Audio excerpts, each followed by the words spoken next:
अस्सलाम वालेकुम नाजरीन। पाकिस्तान हॉकी फेडरेशन के कांग्रेस इजलास में एक अहम पेशरफ्त हुई और वो पेशरफ्त ऐसी हुई कि सब हक्का बक्का रह गए।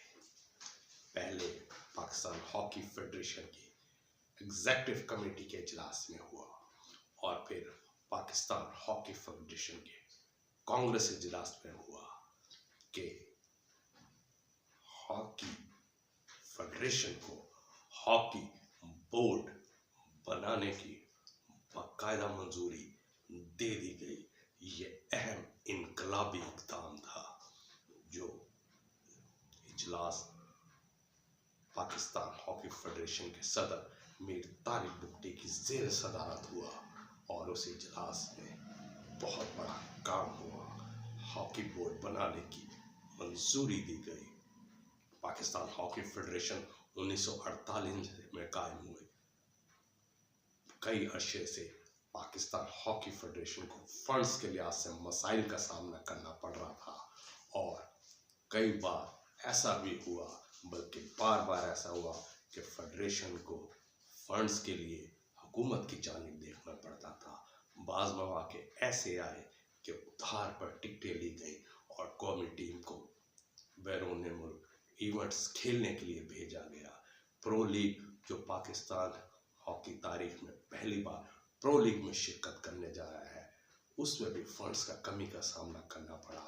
लेकिन वो पाकिस्तान हॉकी फेडरेशन के सदर मीर तारिक बुगटी की अहम इक़दाम से पाकिस्तान स्पोर्ट्स बोर्ड और हुकूमत पाकिस्तान ने 25 करोड़ फंड की मंजूरी दी।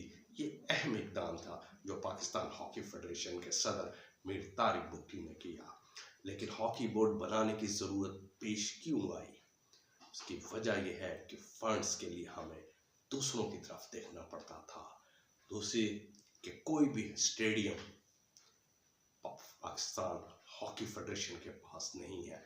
बड़े इवेंट्स कराने से पहले ग्राउंड्स भी लेने पड़ते थे बकायदा पेमेंट की। यहाँ एक मैं वाक़या बता दूं कि 21 साल बाद जर्मन टीम पाकिस्तान का दौरा करने आई और उनका नेशनल हॉकी स्टेडियम लाहौर में मैच था और मैच शुरू होने से चंद लम्हे पहले भी ये नहीं पता था कि मैच होगा या नहीं होगा, क्योंकि पाकिस्तान स्पोर्ट्स बोर्ड ने ये शर्त रखी थी कि जब तक स्टेडियम की फीस पाकिस्तान हॉकी फेडरेशन अदा नहीं करेगा मैच नहीं हो सकेगा।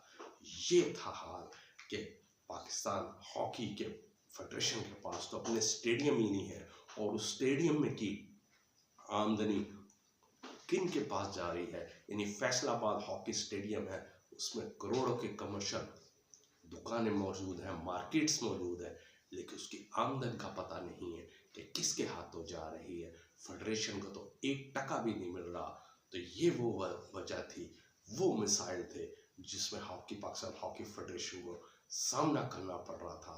और मीर तारिक बुगटी ने कोयटा में प्रेस कॉन्फ्रेंस करके ये कहा था कि हॉकी को बोर्ड का बनाया जाए, क्योंकि बोर्ड बनने से तमाम मामला तमाम स्टेडियम हॉकी बोर्ड के हवाले कर देंगे और हॉकी को बोर्ड को फंड्स लेने के लिए दूसरों की तरफ नहीं देखना पड़ेगा। वो अपनी फंड जनरेट करेगी, अपनी ही मार्केटिंग कमेटी टीम सामने लाएगी, रेवेन्यू जनरेट करेगी, मुख्तलिफ स्पॉन्सर कंपनीज को इंगेज करेगी और पाकिस्तान हॉकी की बेहतरी के लिए फंड जैसे मामला ख़त्म हो जाएंगे। खिलाड़ियों के मियार ज़िंदगी में बेहतरी आएगी। ये सब कुछ हॉकी बोर्ड से बनने से मुमकिन है। और कांग्रेस के इजलास, पाकिस्तान हॉकी फेडरेशन के कांग्रेस के इजलास में ये हॉकी बोर्ड बनाने की बाकायदा मंजूरी दे दी गई है। इससे पहले भी पाकिस्तान हॉकी फेडरेशन के general secretary Rana Mujahid, hockey legend Olympian Shahbaz senior, Pakistan hockey team के head coach Tahir Zaman, Pakistan hockey team के मैनेजर मोहम्मद उस्मान, ओलंपियन काशिफ जवाद और हॉकी लेजेंड और 2 बार पाकिस्तान हॉकी फेडरेशन के सदर बनने वाले अख्तर रसूल साहब, ओलंपियन अख्तर रसूल ने हॉकी बोर्ड बनाने की हिमायत का ऐलान किया है।